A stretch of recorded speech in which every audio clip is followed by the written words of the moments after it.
నెలకు 7.5 లక్షల రూపాయలు సంపాదిస్తున్న సుధీర్ సక్సెస్ స్టోరీ ఇప్పుడు తెలుసుకుందాం.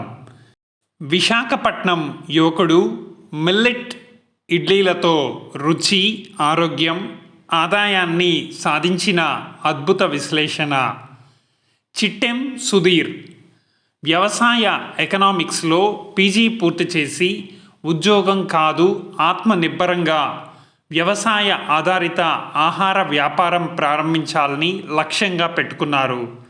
2018లో 50,000 రూపాయల పెట్టుబడితో తన మొదటి ప్రయత్నంగా వాసనపోలి మిల్లెట్ ఇడ్లీ స్టాల్ను విశాఖపట్నంలో ప్రారంభించారు.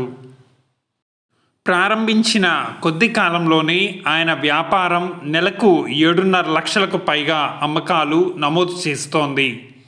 ఇది కేవలం ఓ బిజినెస్ మాత్రమే కాదు, ఆరోగ్యానికి, రైతులకు, స్థానిక ఆహార సంస్కృతికి మద్దతు ఇచ్చే ఉద్యమం. ఇక్కడ తయారయ్యే మిల్లెట్ ఇడ్లీలు ప్రత్యేకంగా ఉంటాయి. జొన్నలు, సజ్జలు, కొర్రలు, అరికలు, సాములు వంటి 8 రకాల మిల్లెట్లతో తయారవుతూ ఆరోగ్యానికి మేలు చేస్తాయి. వీటిని విస్తరాకు ఆకుల్లో ఉడికించడం వల్ల రుచి, ఆరోగ్య ప్రయోజనాలు పెరుగుతాయి.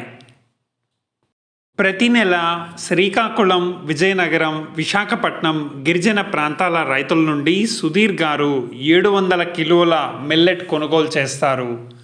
మార్కెట్ ధర కంటే ఎక్కువ చెల్లించి రైతుల ఆర్థిక అభివృద్ధికి తోడ్పడుతున్నారు. ఇడ్లీలతో పాటు సొరకాయ, క్యారెట్, అల్లంతో తయారైన పోషకతతో నిండిన చట్నీలు వడ్డించబడతాయి. ఇది ఆహారాన్ని సంపూర్ణంగా ఆరోగ్యకరంగా మార్చుతుంది. స్టాల్ పని సమయాలు: ఉదయం 7 గంటల నుండి 11 గంటల వరకు, సాయంత్రం 6 గంటల నుండి 10 గంటల 30 నిమిషాల వరకు. ప్రతిరోజు కస్టమర్లు లైన్లో నిలబడతారు. ఇది ప్రజల్లో ఆరోగ్యంపై ఉన్న అవగాహనకు నిదర్శనం. సుధీర్ గారి ఈ ప్రయాణం అప్పటి ఉపరాష్ట్రపతి ఎం వెంకయ్య నాయుడు గారి ప్రశంసలు కూడా పొందింది. ఆరోగ్యకరమైన ఆహారాన్ని ప్రోత్సహించినందుకు ఆయన్ను అభినందించారు.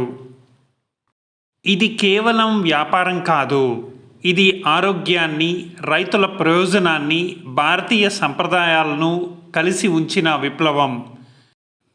ఈ కథనం మీకు స్ఫూర్తిగా అనిపిస్తే అందరికీ షేర్ చేయండి. ఎవరికైనా ఇది మార్గదర్శకంగా మారవచ్చు.